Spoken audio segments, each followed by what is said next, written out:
This 17 News at Noon podcast is brought to you by Clinica Sierra Vista. Welcome back to 17 News at Noon podcast, where we share your news on your schedule.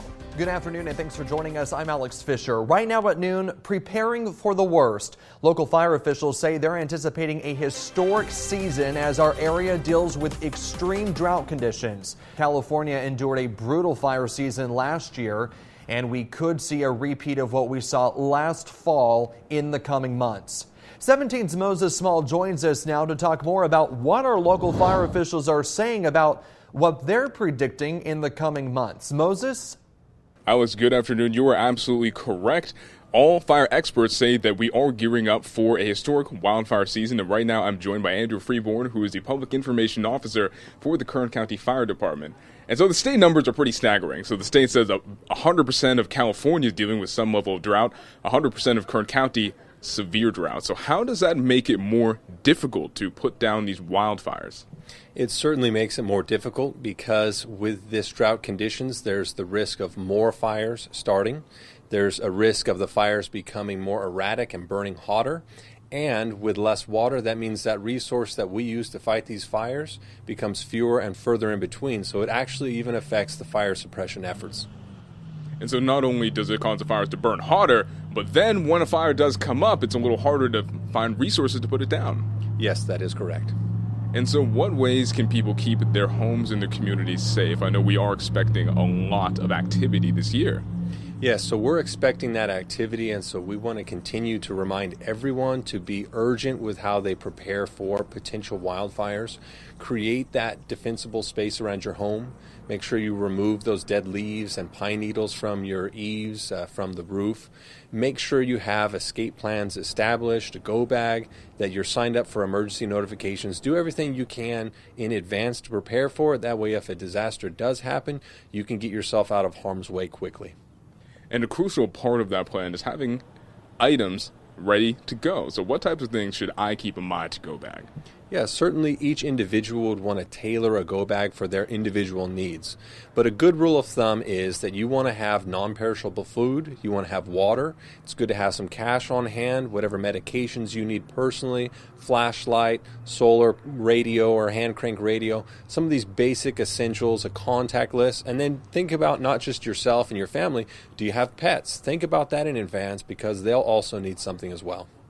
And the last thing I'm wondering here, are we ahead of schedule for how quickly everything is dried out here? Yeah, we're seeing things dry out very quickly this year, and that is a combination of we're not getting the rains currently, and we don't have that snowpack. We didn't have a really wet winter, so certainly if we don't have a wet winter, we don't have a really cold winter, things are going to dry out and cure much faster. Absolutely. So we're all keeping a lot of vigilance here. I very much appreciate your time here. And of course, there are tips that everyone can use to stay safe. So make sure you visit our website, kget.com, for more tips for fire safety. In Northeast Bakersfield, Moses Small, 17 News. In other news, a man accused of sexually assaulting a child in 2007 is under arrest after being arrested for another crime. Bakersfield police say Paul Stratagos lured a 6-year-old into a vacant home in northwest Bakersfield 14 years ago and sexually assaulted them. Officials say DNA evidence was collected after the assault, but no match was found in law enforcement databases. That changed last year when police say Stratagos was arrested for having a gun. A DNA sample was then collected and matched the evidence from 2007. The 44-year-old is now in jail and his bail is set for more than $2 million. He's due in court for the sexual assault charges tomorrow. Disturbing new details this morning in the killing of a woman in Ridgecrest. KCSO says the woman was found dead at a home on Skylark Avenue yesterday. Deputies say they arrested 20-year-old Daniel Gunnarsson on suspicion of murder. He also faces charges of mutilating the body. For the second time this year, a Bakersfield motel is the scene of a murder, and this morning police say the alleged killer is still on the loose. Police say a man was shot and killed at the Vagabond Inn on Colony Street near Panama Lane just before 8 o'clock last night. Officers say the man had been shot multiple times. Now, police are looking for the shooter. They say they're looking for a man who was wearing a white bandana, black shirt, and black jeans. Call police if you know anything. And you may remember 2 people were shot and killed at the Vagabond Inn in January. The sheriff's office says 45-year-old Luis Ramirez and 39-year-old Rudy Casillas were shot multiple times. In that shooting, police arrested 28-year-old Omar Uranda from Moore Park. Uranda was booked into jail on 2 counts of first-degree murder. He's due back in court next week. An update now on a story you may have seen yesterday. The Bakersfield Homeless Center's barbecue grill has been found. The update coming less than 24 hours after the grill was stolen. Homeless Center staff actually built the grill themselves as a surprise present for CEO Lewis Gill to use for fundraisers. Gill said because of the pandemic, the Homeless Center has not been able to have a fundraiser recently, so the grill was stored in a yard on Union Avenue. Gill tells us sometime Monday night, someone cut the locks from the gates, cut the steel chains, and stole the grill. You've quite literally stolen something that feeds homeless people. Quite literally. And I wouldn't wish that to be on your soul. So I would ask that out of the goodness of your heart, reverse that choice. Let us know where it is and we'll go pick it up. Gill posted on social media earlier this morning thanking the community for their help in recovering the grill. He says they received a tip that the grill was seen in Lamont yesterday, and sheriff's deputies located the grill shortly after. There's some slight damage, Gill says, but says the grill is back where it belongs. We've learned another 3 people have died from coronavirus in Kern County. Those people died over the past 5 weeks. Public Health also announced 73 more people in Kern have tested positive for COVID-19.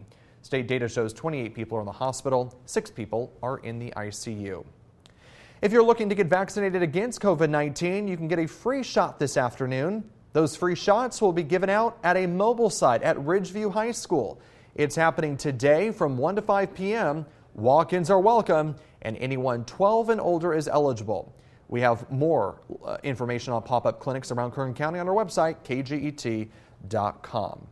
Clinica Sierra Vista is now offering rapid COVID-19 testing and COVID-19 vaccinations. Call 833-278-4584 to make your appointment. But don't delay. Clinica Sierra Vista, putting patients first. Last night, the city of Arvin hosted a meet and greet for the city's new police chief, Edwin Brock. Brock was sworn in by the Arvin City Council last month. He says he's excited to lead the department after going through a strict selection process. But my goal here, one way of giving back, is to develop young men and women who have an interest in law enforcement. At least even if they don't have an interest in this profession, coming through the police department to gain some of the life experience that men and women who work here have, you can share that with these young students and then help build them up for whatever it is they want to be. But when they go off with influence from me and my employees, they're going to take a piece of Arvin with them. Brock replaces the former chief Scott Kimball, who retired last year following charges of misappropriating city funds. Our local veterans are ready to take flight once again to our nation's capital, but they need your help getting there. Honor Flight Kern County says it's planning to send our heroes to see the war memorials in Washington, D.C. this fall. All honor flights have been canceled because of the pandemic, but they'll be ready to take off once again in September and then again in October. However, organizers say they need your help raising money for these flights. If you would like to donate, call 527-3838. In education news, Garza seniors got their chance to accept their diplomas during an in-person graduation ceremony last night. The in-person graduation ceremony took place at the Sam Tobias Field in Northeast Bakersfield. The school celebrated with speeches from students and staff and even included a dance performance. Hundreds of eager parents packed the stands as graduates took the field. In a heartwarming ceremony, many graduates say they will never forget. Especially this year with the pandemic, we started off online, wondering if we're ever going to be coming back onto campus, and just being here is just such amazing. It's so great, and it just feels like we're a family, and I'm so grateful for that. And we just want to say thank you, or we want to say congratulations to all of those graduates that have crossed the stage already or are soon going to be crossing the stage. They've definitely been through a lot. Just a reminder, we will be live at CSUB Friday morning for a special edition of 17 News at Sunrise, honoring the achievements of all graduating students in Kern County. The Kern High School District is preparing to begin the construction of its new school. The district will hold a groundbreaking ceremony tomorrow for Del Oro High School. The ceremony will be held at 10 a.m. at the northeast corner of East Panama Lane and Cottonwood Road. Officials are expected to announce the school colors and mascot at the ceremony.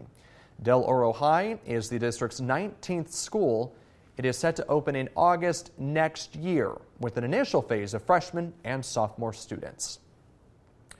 And just a reminder to drop off new and gently used shoes for our Shoes for the Homeless shoe drive. We've teamed up with Guarantee Shoe Center again this year for the event. You can drop them off at Guarantee Shoe Center at the corner of 21st and Chester or in the lobby of the KGET studios here at 22nd and L Streets. The drive is going through now and will end at the end of this month. The 17 News at Noon podcast is a production of KGET and Nexstar Media Group. For more on all of the headlines in today's show, head to kget.com.